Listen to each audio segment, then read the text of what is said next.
I can confidently say Andor is the best thing Disney Plus has ever released. BD here, welcome back to the channel, and in this video we are doing a spoiler-free review slash discussion real quick about Andor Season 2. I've seen all 12 episodes. I think this show is tremendous, and I'm going to share why without giving you any details about what's coming. Even though, yes, you've seen Rogue One, you sort of know the end destination for some of these characters, there is so much more to this show than the Rogue One destination, and the way it builds on Season 1 is simply phenomenal. The first thing I have to say is this show, paired with its first season, but especially in Season 2, adds this incredible depth and complexity and nuance and texture to the Star Wars world. Everything we know about those original Star Wars movies and the Star Wars world, this galaxy far, far away as a whole, is getting a new light shed on it, because each set of episodes, and they're releasing 3 at a time, sort of feels like a pressure cooker in its own right, where it builds and builds and builds, and by the time it releases in episode 3 of each chapter, you're exhausted emotionally. You're spent from the tension, and I find that to be so impressive. And it's not always episode 3 where things give out like that and the cooking stops. There's moments in the second episode of these chapters. In the first episode, there's tragedy, there's hope, there's love, there's everything you want from Star Wars or television in general, packed into Season 2 of Andor in tremendous fashion. And that comes from supporting characters. Cassian Andor, of course, the main character, is tremendous. You can tell that Diego Luna cares about this character, that he wants to make him somebody you're invested in the way he is invested in him. But Bix is the standout of the season. What Adria Arjona did with the scripts she was given, and those are powerful, deep, heavy scripts, is going to be understated probably. You can't overstate what Adria Arjona did with Bix this season and how she becomes sort of the centerpiece in a lot of ways for this show, especially in the early episodes.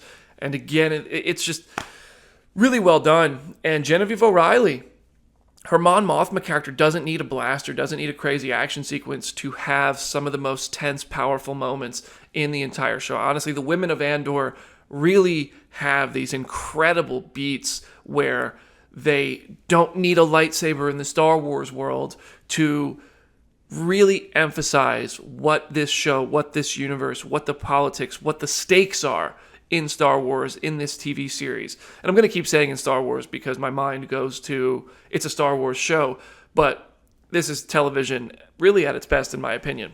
Not only is the writing tremendous on this show, and I'm having a hard time finding a way to talk about it in ways that's not going to spoil anything, but the cinematography, the set design, the costume design on Andor is tremendous. There's a sequence early on that is a continuous shot that just immerses you not only in the story, but in the set. There is no way they did this without having a massive set built and all these people in tremendous costumes walking around all in real time, capturing it. I don't even think there's an opportunity for stitching it. And I've only watched it once, so I'm not an expert. They may have fooled me and I might be forgetting something. But the filmmaking techniques used in Andor Season 2 are something I think the film nerds, the geeks, we're all going to be gushing about when it finally gets released. There's so much I want to talk about from this show. I also really love how so many of these characters are emphatically in moral gray areas. Some of them are straight up evil, some of them are straight up here for good, but the majority of these characters operate in a space where you're doing the right thing, but your means are kind of questionable, or you're doing the wrong thing, but you can see how you're being pulled to the right thing, what it could take to get you to the right thing. Maybe you'll budge, maybe you won't. And there's constantly choices being made throughout this show that are going to fill your heart up and then rip it out, fill it up again, rip it out, step on it this time, ooh, patch it back together, put it back in. Ooh, good stuff, really good stuff from Tony Gilroy and the crew here. What Andor does is it takes everything you've seen from Star Wars, from Disney Plus, from Lucasfilm, and it raises the bar.